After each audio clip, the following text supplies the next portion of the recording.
reka mbanze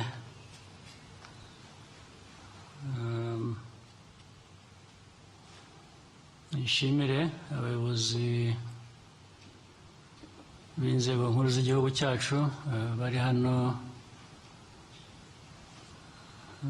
bitabiriye umuhango, hanyuma nshimire n'abamaze kutugezaho indahiro. Ibyo kurahirira inshingano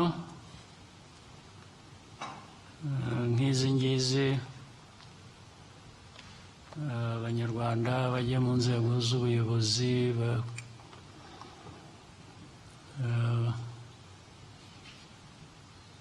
bagakora ibishoboka byose mu nshingano bahawe. Ubundi ni nk'ibisanzwe, ni ibisanzwe byo tunavuga nyuma y'indahiro, nabyo birasanzwe, ariko hariho bimwe abantu bagomba guhora bibutsa cyangwa basubiramo.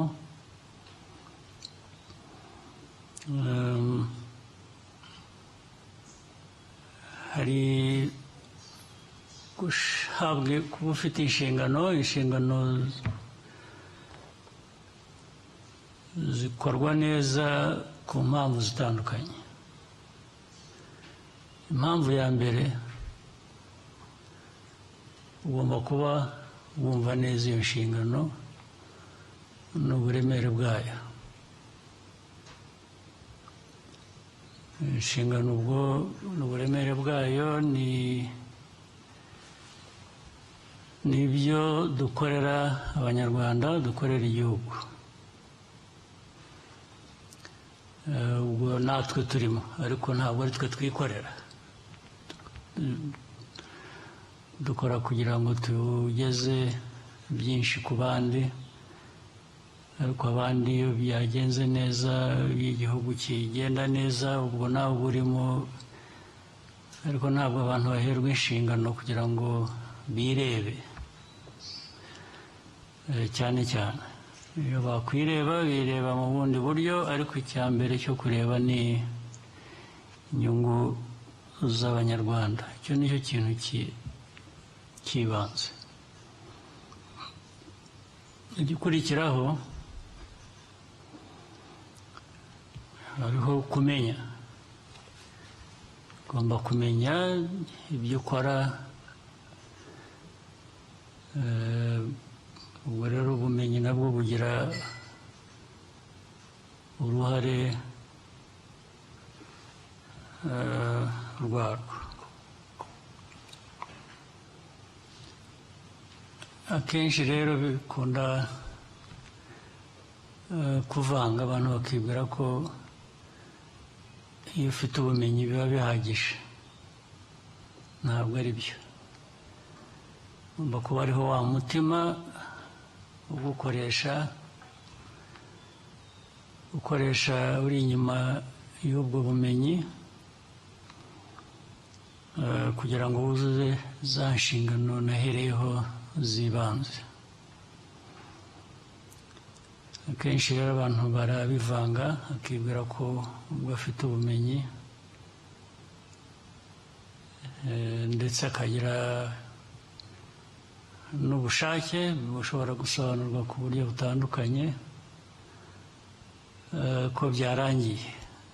Ariko ibyo biganisha kuri wowe gusa, noneho ntabwo biba bikiganisha ku nshingano z'igihugu muri rusange. Ndagira ngo rero nibutse ko ibyo tubisubiyemo kenshi,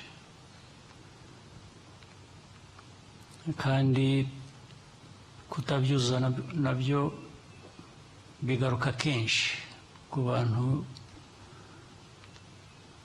batandukanye.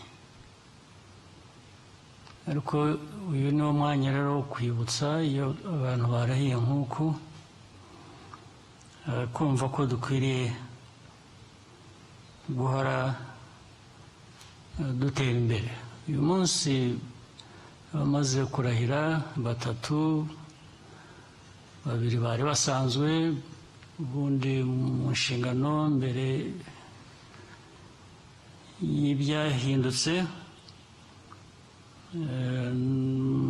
imirimo yo muri ku rwego umaze kurahirira. Undi umwe yavuye ku rwego rumwe ajya ku rundi atari asanzweho, ari we Iradukunda, ariko Mariza Munda na Uwimana bo bari basanzwe ku mirimo. Nujya kureba rero iyi mirimo ari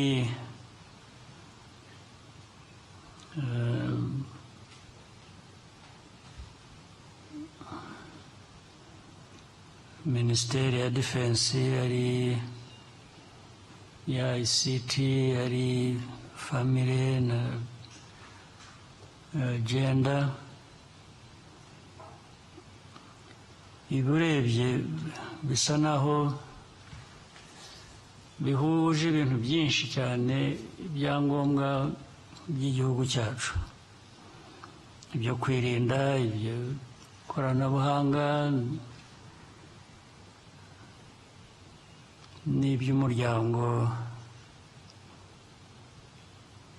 n'ibindi. Nibyo bigize mu by'ukuri urebye ibyo dukora byinshi, hafi byose bishingiye kuri ibyo ngibyo bitatu. Rero nagira ngo nibutse bamaze kurahira, hari Mariza Munda, hari Uwimana, hari Iradukunda. Kurahira ntabwo ari umuhango gusa ugira utyo ugahita, ariko ntukurikirwe n'ibikorwa bijyana nawo. Icyo nicyo nasubiragamo, kandi ibindi nabisobanuye mbere by'ukuntu dushaka ko igihugu cyacu kimera. Aho kiva turahazi, aho kigeze turahazi, aho dushaka kujya turahazi. Ibyo rero buri rwego na buri gice cy'urwo rugendo turimo harimo amasomo menshi dukwiriye kuba twiga, kandi amakosa amwe dukora ntibakabe kuyasubiramo kenshi, kuko icyo gihugu inshingano ngira ngo ziba zatakaye. Ibi nanjye ndabivugira kugira ngo byumvikane, ariko bishingira ku byo tubona mu gihe cy'imyaka. Ubu ndabivuga ngira ngo n'abanyuze hano barahiye, nibwira ko nabo badukurikira nabo bongere babyumve, ntabwo ari barahiye umunsi mbwira gusa. Mu busanzwe, mu mirimo, mu buzima, abantu bakora amakosa nk'abantu bigahita, ariko iyo usubiyemo amakosa amwe kenshi, icyo kiba cyabaye ikindi kibazo. Iba yabaye indwara igomba gushakirwa umuti mu buryo bumwe cyangwa ubundi. Ntabwo abantu baberaho gukora amakosa, ariko bakora amakosa, bakayamenya, bakagira isomo bayavanamo, bakatera intambwe bagana imbere. Ntabwo ari iyo byabaye amakosa abantu basubiramo kenshi, ubwo biba byabaye ikindi kibazo, biba byabaye bimwe twavugaga by'uko mu nshingano bafite baba bireba, bitekereza gusa kurusha ko bareba abanyarwanda cyangwa bareba igihugu. Nagira ngo rero ibyo ngibyo abantu bashobora kubyirinda, dukwiye kubyirinda, kubera ko tuzi inyungu zabyo ko zikwiriye kuba zigera ku banyarwanda bose.